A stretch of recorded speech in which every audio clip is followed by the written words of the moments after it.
Y bueno, pues qué decir, ¿no? Se acerca cada vez más la jornada electoral más grande en la historia de nuestro país. Lo que debería ser una fiesta pues democrática, hoy se ve envuelta en este clima de violencia.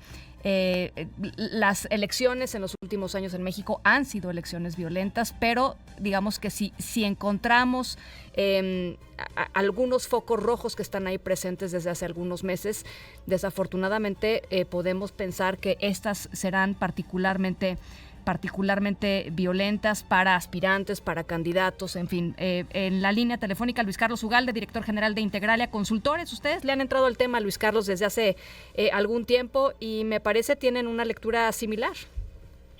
Sí, Ana Francisca, lo que es evidente es que México, como un país violento y como un país capturado cada vez más por el crimen organizado, pues cuando hay elecciones pues hay más violencia, porque es justamente el momento de elegir a autoridades municipales, sobre todo cuando el crimen expande su red de control, cuando el crimen renueva sus contratos con personales del gobierno, cuando trata de conquistar nuevos terrenos.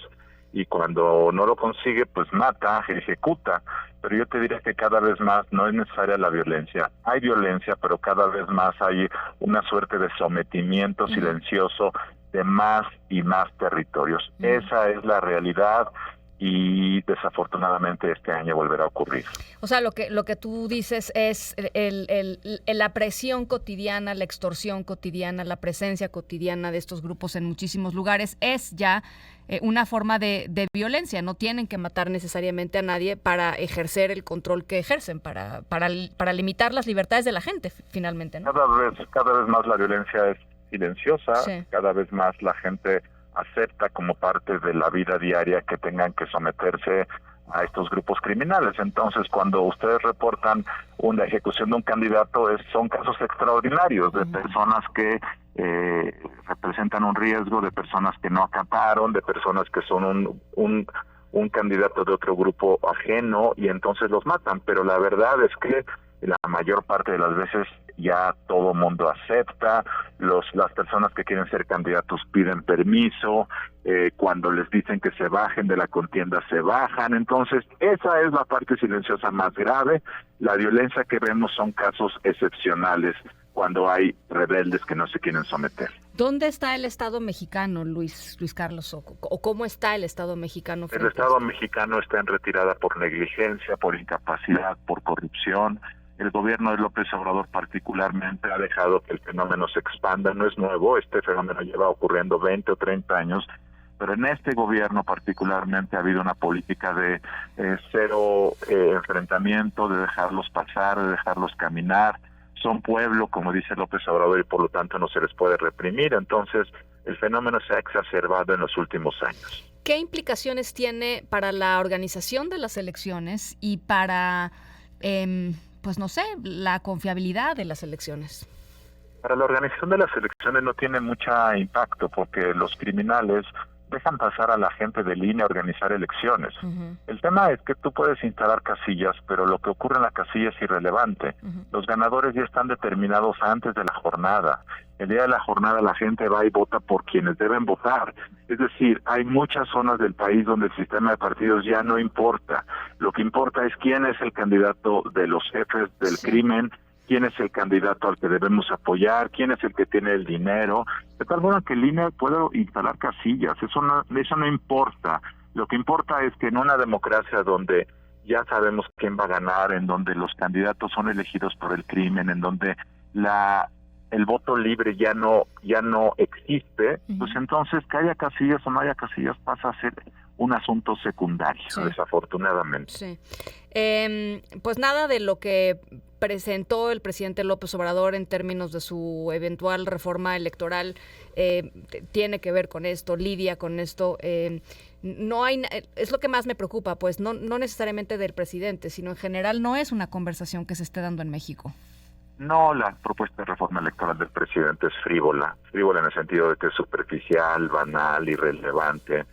Toca temas que son populacheros, como eliminar diputados y senadores, y que además tiene un efecto muy negativo sobre el pluralismo y sobre otras cosas, pero no va al tema de fondo, no se mete en estos asuntos de crimen organizado, el crimen organizado está matando a la democracia mexicana.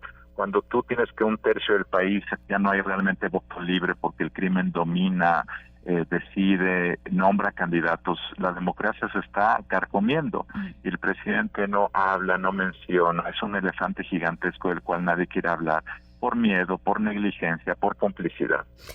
Esa es la situación del país. Y lo dices bien, o sea, hay lugares en donde pues la cosa está, estábamos escuchando el reporte de Guerrero, Luis Carlos, ¿no? O sea, así es. Digo, no es el único estado, pero es impactante lo que está sucediendo en Guerrero frente a nuestros ojos. Bueno, en Guerrero ya hay muchas zonas donde los partidos ya no quieren postular candidatos. Simple y llanamente el PRI no va a postular candidatos en muchas zonas porque nadie quiere, porque no tiene sentido ser presidente municipal cuando no puedes hacer nada, cuando te van a matar.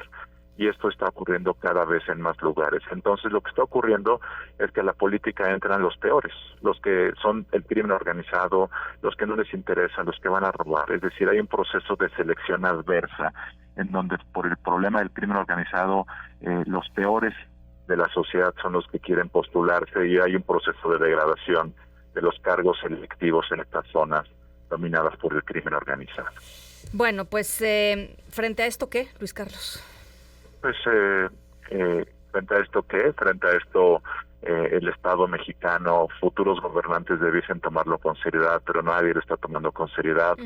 Sheinbaum, yo no he visto que hable del tema, y el problema es que esto va a derivar en un proceso mayor de degradación. Y si nadie hace nada, entonces lo que vamos a tener es un país en dos dimensiones. La dimensión de democracia con elecciones que ocurrirá en las zonas urbanas, en donde la gente vote, en donde hay alternancia, y un 30-40% del país en donde pues hay un sometimiento territorial creciente.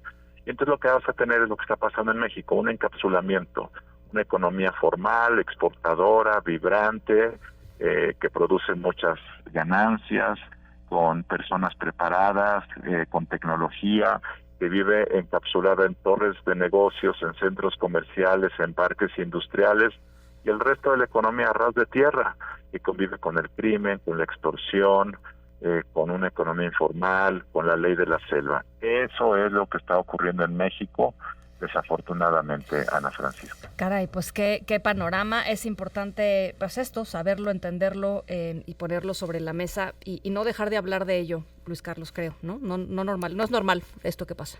Así es, Ana Francisca. Muchísimas gracias, Luis Carlos. Buenas tardes. El ex director general de Integralia Consultores, por supuesto, ex presidente del Instituto Nacional Electoral. Las 6:23.